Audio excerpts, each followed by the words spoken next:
Okay, so good afternoon, everyone. I welcome you to our CIVICA Data Science Seminar series. And before we begin, I just wanted to notice that you're currently muted and your videos are off, but we would ask you not to unmute yourselves and not to turn your cameras on until the Q&A session will be announced. And during the presentation, you can leave your comments and questions in the chat, and we will address them after the presentation is over. But additionally, after we will open the Q&A session, you can obviously raise your hand and unmute yourself and ask a question out loud. I also want to remind everyone that the Zoom session is being recorded. So if you do decide to turn your video on and unmute yourself, you're automatically agreeing for your voice and video being recorded. And without further ado, I would like to introduce our speaker today. It is my honor to introduce Dr. Stephanie Lackner. She's an assistant professor in economics at the IE Business School and the School of Global and Public Affairs at the IE University. Her research interests revolve around natural hazards, the socioeconomic impacts of disasters, and geospatial data analysis. And today she's gonna talk about her project, a new approach to visualizing spatial exposure data for comparing earthquakes. And Stephanie, the floor is yours. Your screen's already shared, so you can just go ahead. Thanks for the introduction, and thanks for inviting me to speak. I'm excited to be here. Yeah, just kind of as a quick disclaimer, I'm by training primarily an economist, but I do interdisciplinary research. I also come out of an interdisciplinary PhD program. And in my PhD program, I actually also took classes in the natural sciences. So it's a program that combines natural science and social science coursework. And I in particular also took classes, PhD level classes in seismology. So I do have some background in seismology, even though I'm primarily an economist. And kind of in my work on looking at, from this economist perspective, at how do earthquakes actually affect societies and economies? What are the socioeconomic impacts of earthquakes? I was working a lot, obviously, with social scientists, but also with natural scientists. So the origin of my research was, how can we best use earthquake data to implement that in social science research? And that's the perspective where I'm coming from. And in that research, I kind of ran often into problems, and this is one of these projects that kind of came out of this, that these different disciplines tend to not have ideal communication channels. So very often the things that social scientists think are important and want to talk about are not the things that natural scientists think are important and want to talk about. And therefore there's some mismatch in how certain kind of natural science concepts are implemented in the social sciences. And some of my research projects try to address these kind of basically communication problems and how to improve on using natural science data in the social sciences. And in this project in particular, I'm working on visualizations, how to use earthquake data to create visualizations that are really useful for a general audience, but also for social scientists in their research and their interpretation of that relevant data. And basically, one second, it doesn't go through.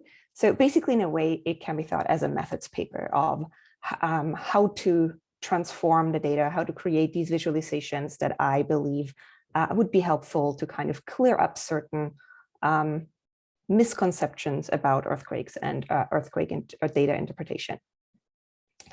And the way we're going to do this is with 3 example earthquakes. So in 2010, you probably have heard of the 2010 Haiti earthquake, which was in January of 2010. And it was a devastating event. It still, to this day, has catastrophic effects on the Haitian society and the economy. During the event, many people died. There are estimates of up to 200,000 people that died in the earthquake. Then about a month later in Chile, there was another earthquake that was also very big, also had many fatalities, about 1,000 people died. But compared to the Haiti event, it didn't have the same catastrophic impacts. And then the third earthquake that I'm using is a New Zealand earthquake that you might not have heard about. It wasn't as kind of well known as the Christchurch earthquake. That was a year later, but it was still quite a big earthquake, but there were no fatalities, which was in September of the same year. So the Haiti and the Chile earthquake, I assume many of you might have heard about. And the comparison of those two earthquakes is basically where I'm starting out of with this project. So kind of the first question is like, what's the problem? What's the issue that I'm trying to address here with creating kind of new visualizations of data? So these are news snippets of reputable outlets that talked about these two big earthquakes of 2010, just January, February, a little bit more than a month apart. Two major earthquakes happened in Haiti and Chile. And it kind of was natural almost to try to compare the two. And a very common comparison was to talk and try to explain why the impacts in Haiti were so much worse than in Chile. Chile also had bad impacts. It was still quite devastating in Chile, but it wasn't as catastrophic as the experience that Haiti went through. And you can see highlighted a couple of these kind of parts out there that were that the Chile earthquake was hundreds of times more powerful than the one that struck Haiti, or released about 500 times the energy of the magnitude 7 quake that hit Haiti, and so on. So there's a very common tool to compare earthquakes. Let's just go back for 1 second to highlight something. In this table, you might notice that I did not list magnitude. I assume most of you are familiar with seeing kind of Richter scale magnitude of earthquakes. Whenever you hear something about earthquakes, people do talk about magnitude. And that's also in these new snippets that we have here. People do compare earthquake magnitude of different events with each other. And that's what this number, this 500 times stronger in Chile refers to. They talk about magnitude. And the reason why I didn't show you magnitude is because I think that is one of the big problems in earthquake communication, that there is way too much focus on earthquake magnitude when it actually isn't the thing that's relevant for a general audience. For kind of quick background on what is earthquake magnitude, that is the amount of energy that's being released during an earthquake, but that energy is released deep down in the earth. If we think about an earthquake, most of you probably interpret earthquake as kind of a synonym to the ground shaking, the ground moving. That's what earth and quake kind of refer to. It's the ground moving. That's not what seismologists or natural scientists in generally think about when they talk about earthquakes. What they mean with earthquaking, it's the planet Earth quaking, the planet Earth kind of having movements and ruptures. So magnitude refers to that energy that's released inside the planet. That can be kilometers down below the surface. And the kind of ground shaking that generally people are interested in and think about as kind of relevant, because that's the thing that destroys stuff on the surface, that is only one aspect of an earthquake that seismologists would study about an earthquake. So magnitude is not really a good proxy for earthquake shaking. So one big message that I have in my research, not necessarily that strong in this project, but in other ones, is to kind of move away from talking about magnitude and instead talk about earthquake shaking, because that is the actual physical hazard of interest for a general audience or a social scientist. But in these newspaper snippets, even though they're trying to explain these different impacts that happened in Haiti versus in Chile, they still talk about magnitude. They talk about this natural science concept of energy being released, but that energy is absorbed through whatever kind of ground the waves, the seismic waves travel through. There are different kind of attenuations, at different depths. There are a lot of different factors that matter for what kind of ground shaking would actually be experienced on the surface. Generally, comparing and benchmarking earthquakes to each other is a very popular tool to try to illustrate what is going on in one event versus another, and to highlight issues like in Haiti being a very poor country and how an event like the 2010 earthquake can be really devastating for society like that, because they're not prepared, they don't have the means and resilience to kind of just bounce back from that. Versus Chile, a much richer country, much wealthier country than Haiti, and much better prepared for earthquakes. They have a much better building infrastructure.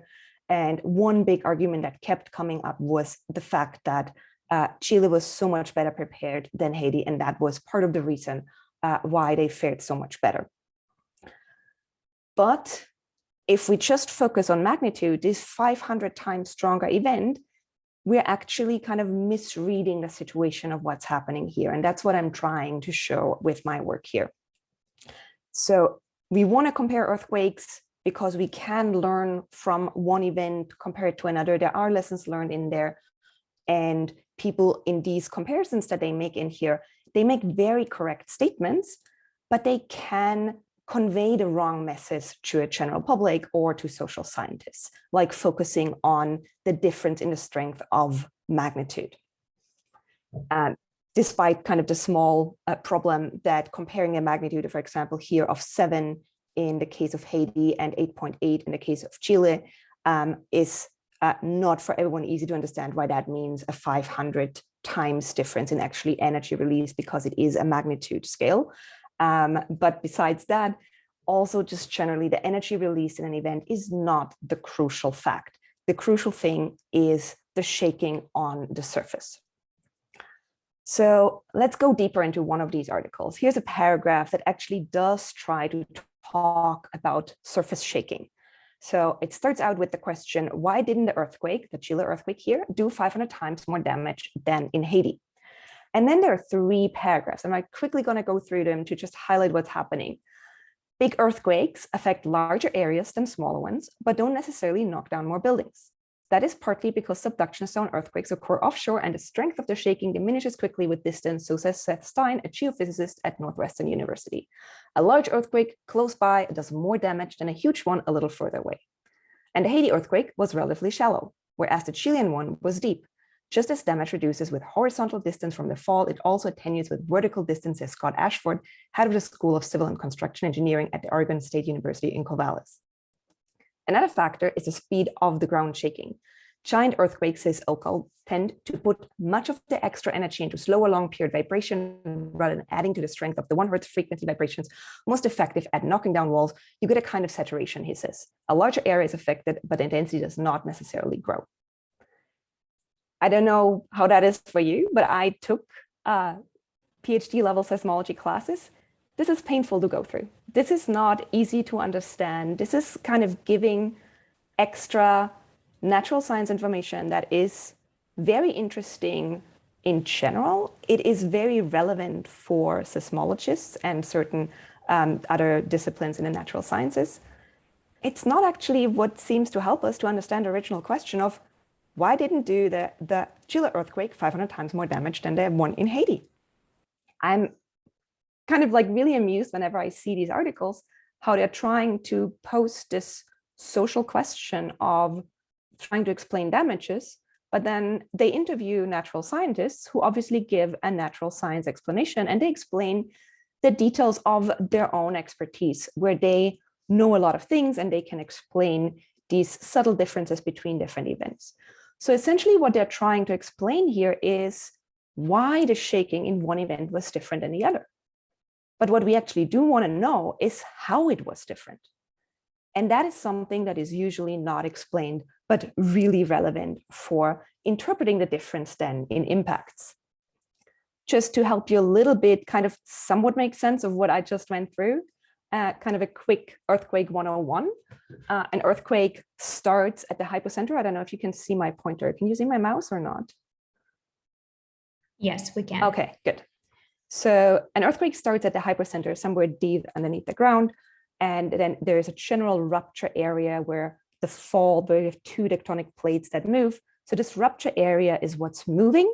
And from that area, there are seismic waves radiating out. And then what we are as kind of social scientists or general public are interested in is actually just what's happening on the surface of the Earth. So the waves that travel up and get here, that's what we are interested in.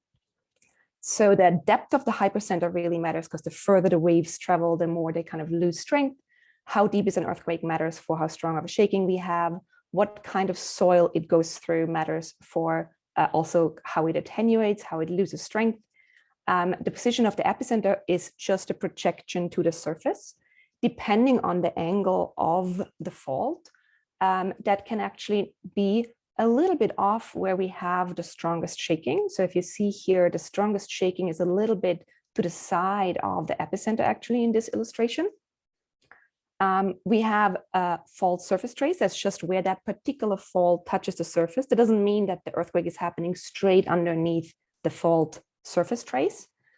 And most importantly, earthquakes happen where we have these tectonic plates meet. And a lot of tectonic plates meet along coastlines. So a lot of earthquakes actually happen out in the ocean. So if you imagine having some big water body out here, well, then the actual shaking that we see on the ground is just somewhere far off over there.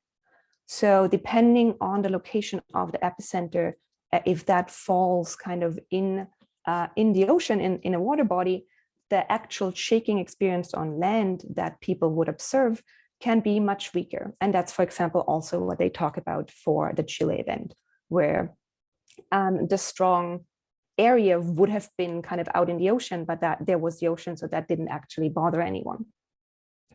But that's not actually something that you need to know. All you really need to know is just how did this shaking on the surface look like? And this is the example for the Haiti earthquake. So luckily, the USGS, the United States Geological Survey, they produce these shake maps. Those are maps that show us the shaking intensity for more or less all earthquakes. If we have some time at the end, I can talk a bit more about different kind of ways to measure shaking, because shaking doesn't have just one physical size. So I'll just mainly refer to shaking intensity, but I will also be using peak ground acceleration as the measure that I implement here, but it's generally there are other measures possible, just to make sure you're aware of that. So these maps exist, and the data of these maps is what I'm using in my suggested visualizations. So basically, how should we approach this to kind of get people to talk more about the how is shaking different instead of why is it different? First of all, we do want to compare earthquakes to be able to learn from them. But to do that, we need to clearly separate the geophysical part of an earthquake with the social component of it. And because we want to make conclusions about how much did the social aspect matter. So for that, we first need to very clearly present and compare the geophysical differences, in this case here, of shaking, before then going into the much more complex discussions on the social dimensions of an event. And mainly what I'm suggesting here are two different types of visualizations, one being about the geospatial comparison of shaking, and the second is exposure curves that I'm creating and to look at the data for social scientists, decision makers, in kind of a disaster context, global governments, local governments, or also a general interested public, or for example, data journalism. And I'm also creating an R package together with Emilia Cabrera, who's been a very, very helpful research assistant on this project. So the idea of this R package is to not just here kind of suggest the methodology of, oh, this is how you could create these visualizations. That would be way more helpful for people to then talk about earthquakes and interpret earthquakes, but to also kind of facilitate the implementation of these visualizations by providing an R package that automatically kind of uses the USGS data to create visualizations that I'm suggesting here. It's not completely ready yet. There are still some small problems we have that we're still ironing out, but hopefully will be released later this year.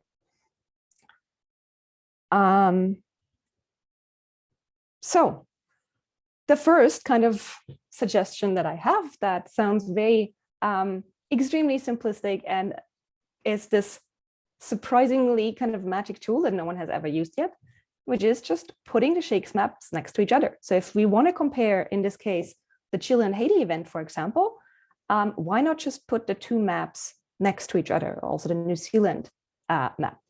And this is an extremely simple suggestion, but no one has done that yet. So through all that, there are many different articles in news outlets, in academic journals and articles that have compared Haiti and Chile and also to some extent New Zealand.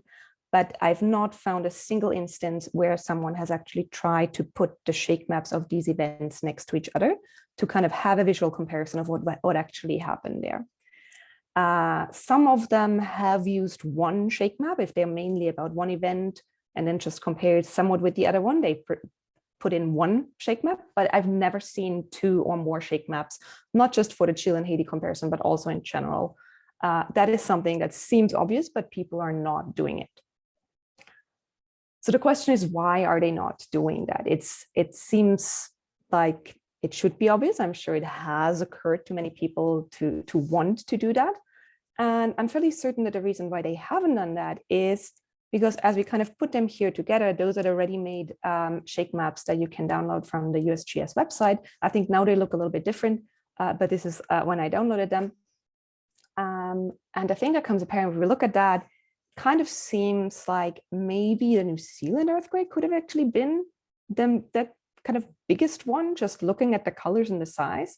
But if we take a closer look, we can see that the scale of the size here are not the same. So we have a different spatial scale on every single map because they're produced as an individual event map. And if we would zoom out, there's no point if you just want to look at New Zealand, why would you zoom out further to have the same scale as in Chile if you're just looking at one event? But if we want to compare events with each other, we do want to have the same spatial scale. And for that purpose, there are no ready-made kind of visualizations available. And that is the thing that I'm mainly suggesting here is we need to put the shake maps next to each other, but not just next to each other. They also need to be at the same spatial scale and color scale. Right now, the USGS maps are now mainly kind of tuned to the same scale. In the past, they also used to have event-specific color scales.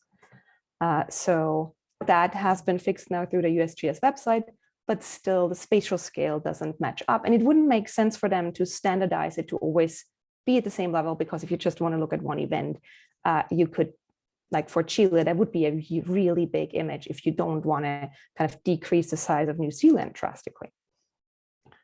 So to rescale them to the same spatial scale for the comparison that I want to do here, I've created these visualizations for Chile, Haiti, and New Zealand and put them all on the same color scale.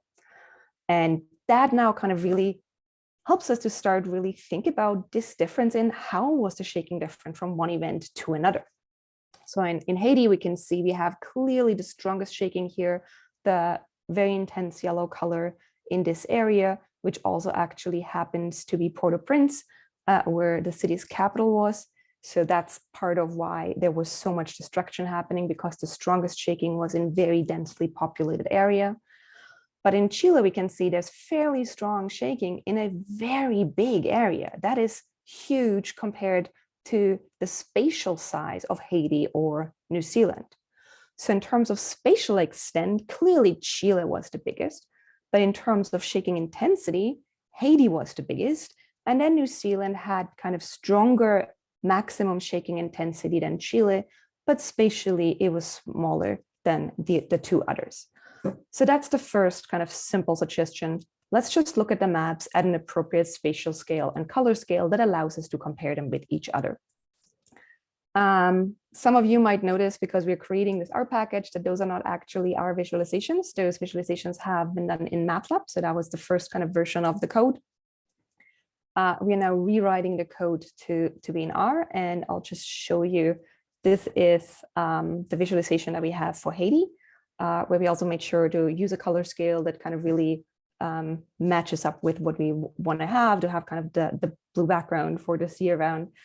The one problem that we still have, if anyone has any suggestions there at the end or wants to email me afterwards, I'd be very happy to talk about that more, is that there's no standardized way right now to actually plot individual maps at similar spatial scales. Obviously, if we kind of save an image, we can't save in vector format because that doesn't actually have a size that we could then compare two images with each other. We need to save it on a pixel form. And right now we're trying to figure out how to like really kind of assign basically individual pixels to have a specific spatial interpretation to then be able to plot them and include them in some document next to each other where the individual maps can be compared through their spatial size. So that is unfortunately more complicated than we had hoped. If anyone has a suggestion there, I'd be very happy to talk about that more. But this is how they're going to look in the end through our package.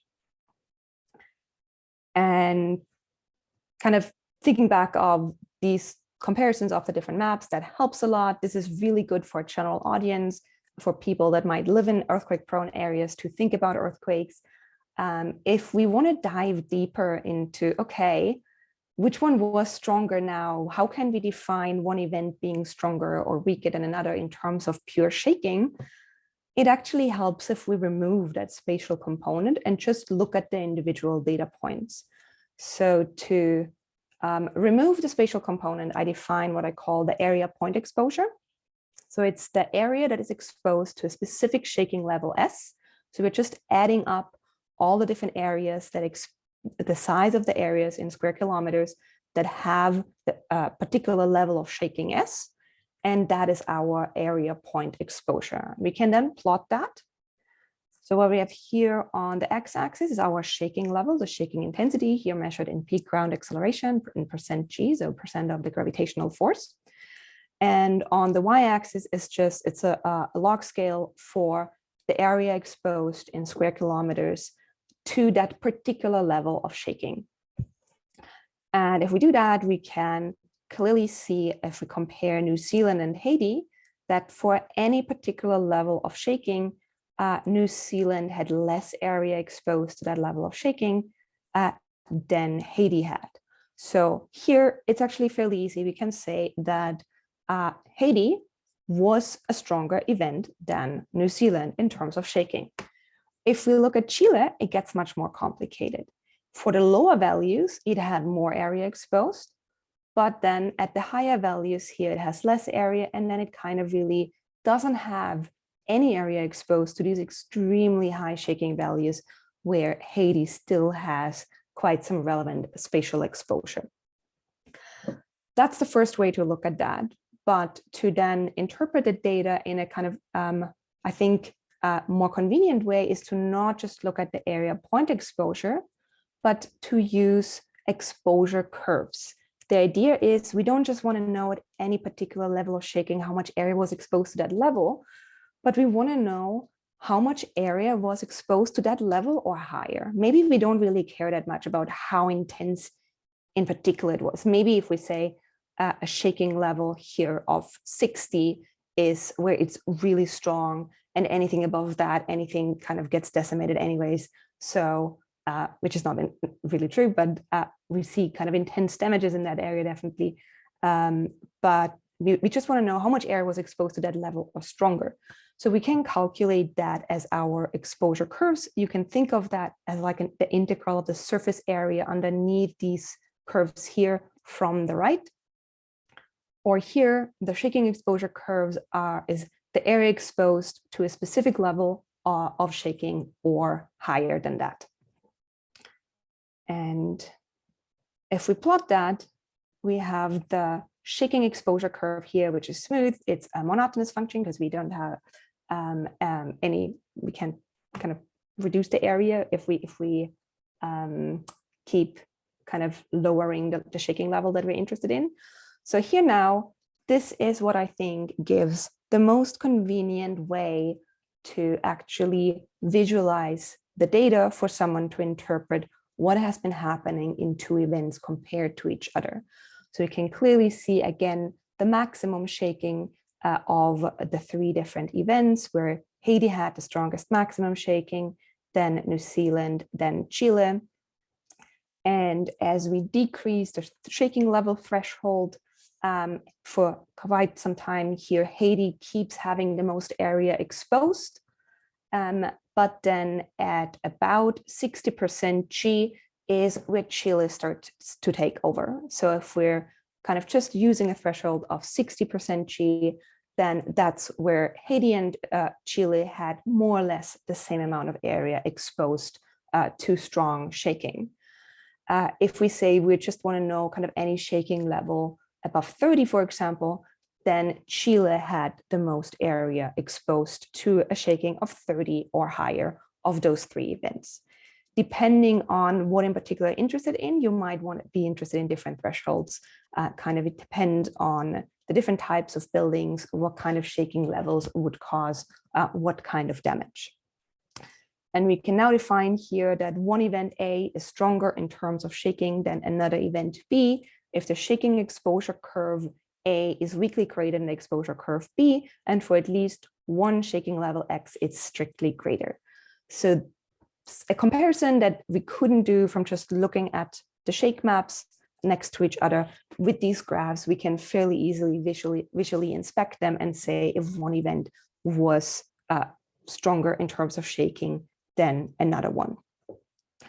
And that is basically kind of a main suggestion that I have to include in these articles, where they don't seem to be shy to go into technical details. I know that kind of this graph might not be that easy to interpret for a layperson, but social scientists or decision makers should be able to kind of use these graphs in a meaningful way to interpret earthquake data. And also, I believe many people that live in earthquake-prone areas could easily get accustomed to reading graphs like that.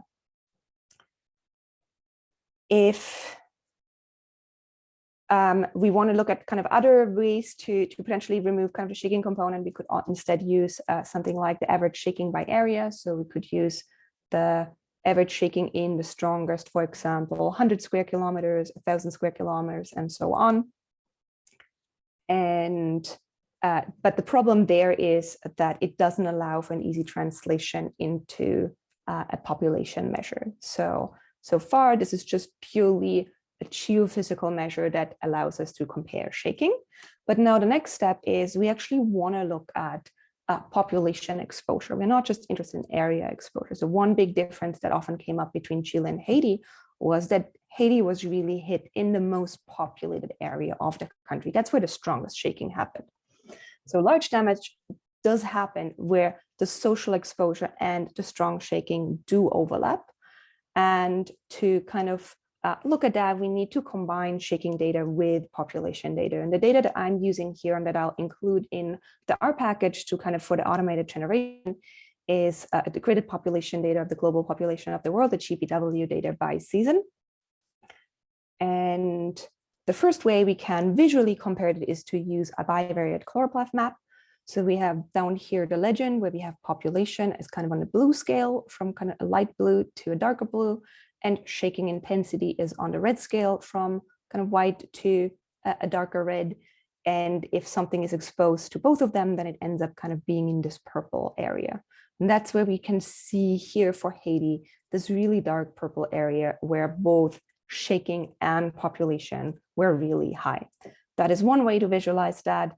There's still a lot going on. It's still not the easiest to interpret. Another way that is not ideal for the 2D version that I'm presenting it right now are Bivariate 3D maps. Those are great if you have, for example, an online tool where you have an interactive visualization where people can then rotate them around and inspect them in more detail. So they're right now not matched in terms of the height of population, but we have basically on the third dimension population, it's a map of the 2 different countries. Left is Chile, right is Haiti. The peaks, kind of these skyscrapers, are the population densities in the different areas. And the color scale is the shaking exposure, where we again kind of can see here, this peak here, this skyscraper is very red. This is where you have the really high intensity shaking and also really high in population density. Those are not the easiest to interpret in this format, but I didn't want to kind of switch back and forth between an interactive visualization. So that's kind of basically a suggestion for if someone publishes on a website where they can include interactive visualizations, that would be a good tool for people to be able to manipulate that and really kind of look at the data in more detail. I think it's something that people could be very interested in and playing around with. Instead of using maps, we can again use exposure curves and look at not the shaking exposure curve, but population exposure curves. So the idea here is to use the exact same concept as before, but instead of always saying how much area was exposed, we're using the how much population was exposed to first each particular shaking level. And here now for the population exposure curves, the cumulative population exposed to the level or higher. And that again allows us to kind of rank events in terms of whether they had a stronger population exposure or not. So one event A had a stronger population exposure than another event B if the population exposure curve A is weakly greater than the exposure curve B, and for at least one shaking level X is strictly greater. And to put them all together here, so we have the area point exposure in the top left, that was just the area exposed to each particular shaking level. On the right, we have the shaking exposure curves, the cumulative area exposed to any shaking level or higher. And on the bottom, we have the same thing for population exposed. So we have population exposed to each particular level of shaking. And on the bottom right, we have the population exposure curve, the cumulative population exposed to a particular shaking level or higher. So if particularly now, if we compare the shaking exposure curve and the population exposure curve, we can see that in both cases, clearly Haiti is a stronger event than New Zealand. It actually kind of the difference between the two events increases when we look at population versus just shaking. And if we look at the comparison of Chile and Haiti, then in the shaking, we saw that at a threshold of 60% G is where Chile started to be spatially larger. But now for population exposure, we actually have to go down to 40% G, where Chile ends up having more population exposed. So the difference of why, just kind of to answer this question of why did the earthquake in Chile not kind of create 500 times more damage than in Haiti, even though the magnitude would suggest that it should be 500 times stronger, we can fairly easily answer this with the shaking exposure curve and the population exposure curve. Already from the shaking exposure curve, we can see that, well, Chile wasn't clearly stronger. It depends on how you want to define strength, but there isn't a clear event that was stronger. And if we include the population exposure, we can see that that even further moved kind of the problem towards Haiti because there were just way more people in the high shaking areas than there were in Chile. So that's basically my suggestion is we need to move away from kind of not just one, but paragraphs, these 3 paragraphs like that on the right side towards graphs like that one on the left, and then maybe some sentences that try to highlight the differences here, like highlighting what is the maximum shaking difference, where's the threshold if they do cross each other, where they do cross, and if they don't cross each other, really highlight how, oh, this event is actually clearly stronger than another one. So that's kind of the main suggestion that I have in here. To summarize that, these are the visualizations that I will include in the R package that I'm writing with Emilio Cabrera. So there will be kind of simple functions where people just provide the link to the USGS website of the particular events that they're interested in. Can be kind of any number of events, and it will then automatically create the maps, one function for the maps, and then different functions for the shaking exposure and the population exposure curves that I think can really help to facilitate better communication of earthquake data, to interpret different kind of events for decision makers, for data journalism, and for social scientists in interpreting data, and then looking at kind of more complex social aspects of, so why did it go so bad now in Haiti versus in Chile, where obviously the difference in the social aspects, that Chile was so much better prepared. Haiti had a very bad building infrastructure.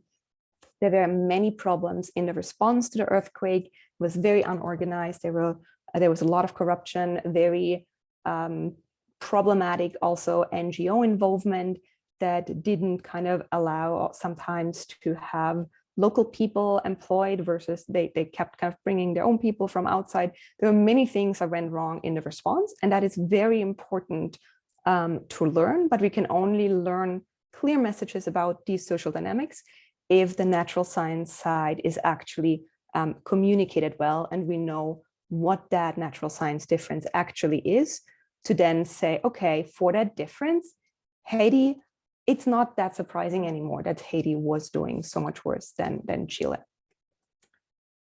And that is it for my presentation. So I'm happy to answer any questions or hear your comments and thoughts on my presentation. Thanks, everyone. All right, great. So we're opening the floor for the questions and Q&A session. So if you want to ask a question, you can just raise your hand, or just, it's not a lot of us, you can just go ahead and unmute yourself and, you know, ask a question.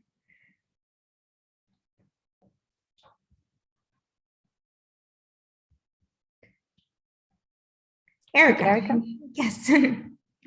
Hi, that's great. Thank you so much. Sorry, I joined a bit late, so I may have missed this, but I wondered if you could say a little bit about if you've had any sort of talks with decision makers about what they would use this kind of information for, and how, you know, what kind of communications it would be incorporated into and how it would improve things. No, I've not actually had discussions with decision makers themselves. It's mainly kind of my, I guess, personal audience is more out of like social scientists, and I guess kind of to go to the beginning, so to have kind of basically articles like these that in a way, I guess, data journalism that are writing about these topics and comparing them to make it easier for them to present that information in a more conducive way that helps people to grasp the relevant differences. But if anyone has kind of connections to decision makers that would be interested in talking about that, I'd be very happy to chat with someone.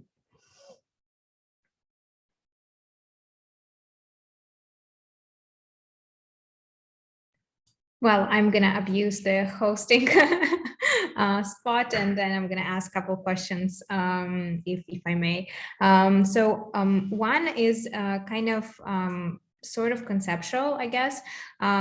So I think I always found it like fascinating about like, can we do something to decrease the damage of the, you know, earthquake? Because, you know, we obviously cannot change like the physics and like, you know, how strong the earthquake will be. It's a bit unpredictable, right? It depends on like a lot of things that probably out of the human's control, right? But can we learn from you know, these lessons, for example, right?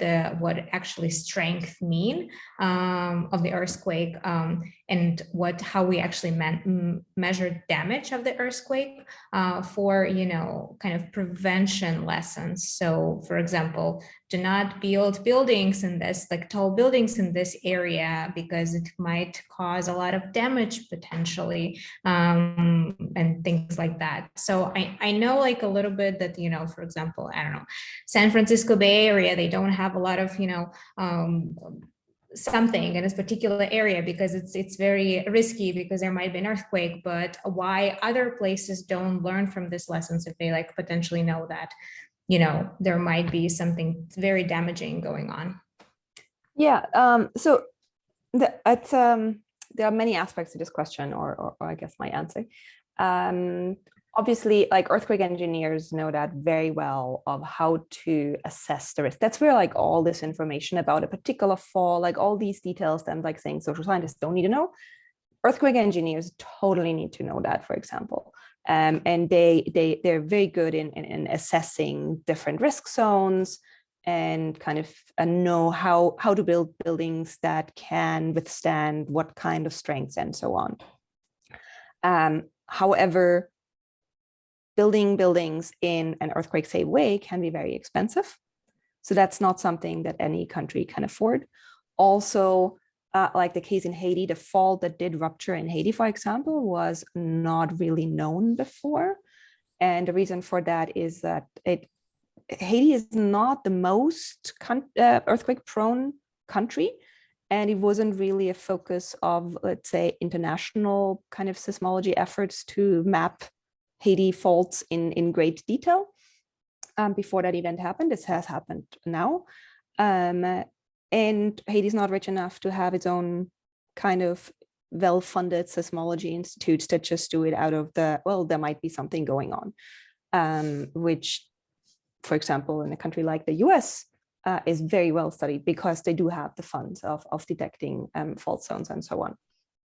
So a lot of it is kind of the how well can you study your own seismological profile, which is a matter of how wealthy the country is a lot of times, and building earthquake safe buildings again can be very expensive.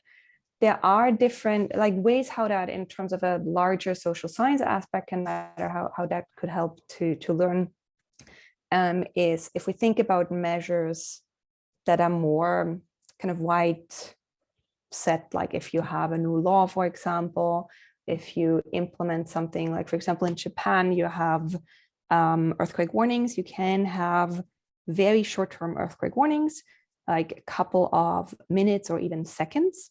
And that can be really helpful. I don't know if you've ever been in Japan. I've not, but I've heard the stories a lot of times. Like whenever there's an earthquake, like a couple of seconds or minutes before, everyone on their phones gets these alarms, and they all know. And then it just kind of everyone is kind of prepared for it in like the last moments before the event happens.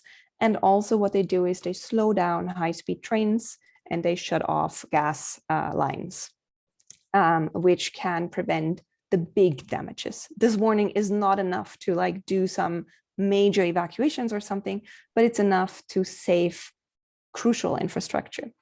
And that can, like, if you keep a gas line from kind of exploding, that is a huge damage prevented, or a high-speed train from derailing.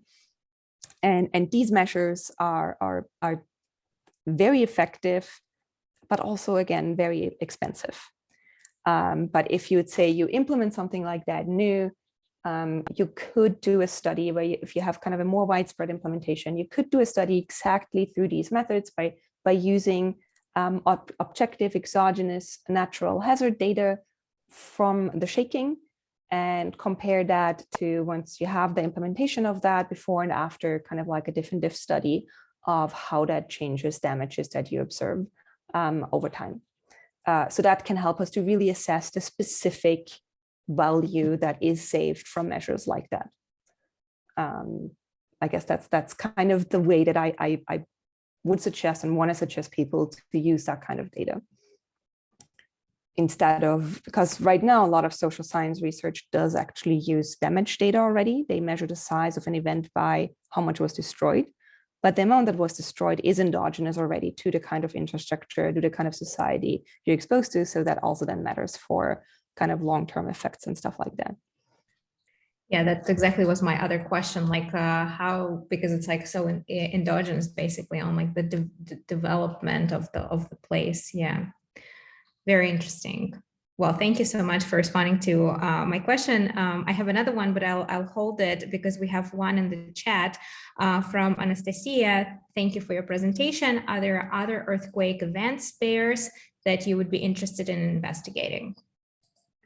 Can you repeat? Are there other event pairs? Okay. Yeah, event pairs. Yeah. Interesting. Yeah, no, obviously. So this is just the illustration of basically the method. Once that package is kind of released, it's possible to do that for any kind of events, and that's how I would want it to be used, for people to be like, so particularly if you live in an earthquake-prone area, people experience an earthquake, then they're very interested in, they're like, oh, was this stronger or weaker than last time? And then what they get is the number of magnitude, but the number of magnitude doesn't tell them what they personally experienced, how that was different, for example. So being able to look at these different shaking profiles of one event to another, let's say you live in Italy or something, in an area where you experience an earthquake once, and then again a couple of years later, or even the same year, to just be able to do that yourself for any two earthquakes that you are interested in. I guess another thing that I could have included here is also a comparison of, like, Chile had some of the largest earthquakes of the world in terms of magnitude and energy released, generally extremely earthquake-prone country, and comparing earthquakes in the same location just across time, I think that's something for which the tool is really useful and relevant, particularly in kind of the setting also again of decision makers, where they have one earthquake one time, a lot of stuff gets destroyed, and then they have another earthquake a couple of years later, a lot of stuff gets destroyed again. To be able to learn from, oh, did we implement certain measures in between? Did that help or not? I think really comparing how was the shaking profile can help them to interpret better and adjust their preparation methods better of what was effective and what wasn't, to see that as in comparison. So one comparison is at the same location across time, and the other comparison that's here is across kind of different locations, but in a similar timing setting where we have, say, okay, the year 2010, we're not comparing two events that are 50 years apart and the world has changed over 50 years of how everything is. We're comparing events that are happening in the same year and at the same time span, but in different places of the world. So those are kind of the two ways of how I think it's really useful to use that method, use these visualizations to learn from comparing events. The reason why I picked those ones in particular is, I mean, I started out my research, my PhD in 2011. So it was like a year after those events happened. And I actually also had two of my peers in my PhD program. One of them was in the Haiti earthquake and the other one in the Chile earthquake. And that was quite interesting. We talked a lot about these earthquakes. So that's why I personally picked those earthquakes. But you can do that basically for any earthquakes you might be interested in. And there was another question in the chat, more like technical, like, well, Anastasia, thanks you for the extensive response. But there is a question from Thor. Is the data and replication code might be available anywhere? And again, thank you for your talk. The code will be available, not just yet. If you're particularly interested and kind of want to get it sooner, if you have some application, feel free to send me an email. I'm happy to kind of chat with you and maybe share something also earlier before it's officially released. But yeah, it will definitely be published as an R package to be able to apply that to kind of any events that you're interested in. That's kind of the whole point of the project. Very cool.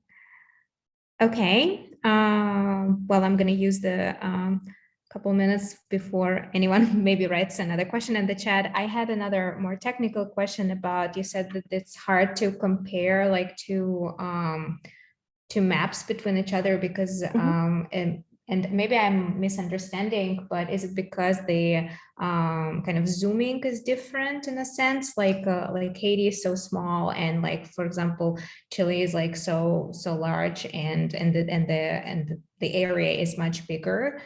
Is it because of that, or you mean in terms of what I said, that I'm having a hard time to create this in R? No, you mentioned that there is like a problem with comparison, that you need to use pixels. Okay. Yes. No, so that's the, well, like here, for example, they're not at the same spatial scale. So you need to have them at the same spatial scale, which I did produce here in MATLAB, but with some, I'm going to call it a dirty trick, which you might also notice, like the font is also different because I just scaled them smaller, like based on how they scale to each other. I just scaled the image differently, which is not ideal for like the final package output that we want to have. We want to have the font kind of match up. We just want to have the map adjusted accordingly and not everything else. Like if you'd have, I mean, this is already kind of fairly extreme differences of the spatial extent in Chile versus in New Zealand, but you could imagine even smaller earthquakes. If you have very weak earthquakes or something, they might be even spatially smaller maps. But the problem is, if you save these images, like they're not printed out. If you have like scales used to be something you print, and you have this distance and how many meters, like how many centimeters refer to how many kilometers or something, and that's not how computers work. Computers, like you don't have that same comparison. If you have any image that's vector based, like a PDF, then it doesn't have any particular size. So the way around is to use images that are pixel based, and then say each pixel basically refers to, let's say, 0.1 degrees, and have that be represented in the data. But there doesn't seem to be any standardized way to implement that in R. Like you could, or any other software that I kind of like, know how to code in. And what you can do is kind of plot them all on one map. Then you have an entire world map where at one end you have Chile and then Haiti, but then I don't need the entire world. I just want those two maps. And you might also want them separate, like you don't necessarily want them in one image. So having them as separate images, but saved in a way that they map to each other spatially is a very complex endeavor, actually. And yeah, so I'm dealing with using ways to really assign individual pixels now. But yeah, if anyone has ideas on how to approach that's kind of in terms of the data science aspect, the most challenging task right now that we are trying to resolve. Is it possible to do like a grid, like to kind of treat it as like, like, how all like a spatial RDD stuff works when they use a grid? It is a grid. It is a grid. That's basically the idea. It's a grid, but as once you turn the image in, when you plot it and you save it as a PNG, it is a complicated way to make sure that the writing on the axis is the same if you assign the pixels to be a specific distance. That's kind of the main. So basically we need the pixels in here to be based on the geographic distance of how many degrees here it is. And then we need extra pixels on the left for the axis and on the right for the color scale that are always the same number of pixels, something like that. That's kind of the way we're trying to approach it right now. Which seems weirdly too complicated. There should be some easier way to be like, I want them to be at the same spatial scale, save them as a PNG. But that has not worked so far. Interesting. Yeah, I wouldn't even, I mean, like it makes sense, I guess, but yeah, I wouldn't even think that it would cause such a problem. Yeah. Yeah, it's kind of funny that problem of spatial scales only really, like it doesn't seem to be a common thing that people want to have stuff on the same spatial scale that they don't actually have in the same image. And once you have separate images, it's not that easy anymore. Interesting. Well, I mean, good luck with implementing that. Hopefully it's going to work. We're actually at 5 already, but if there's any more questions, I don't see any questions in the chat, but if anyone wants to ask, maybe like last question. Everyone is shy. Or no questions. Okay, well, then if no more questions, then I just want to thank Stephanie for this amazing presentation, and I learned so many new things.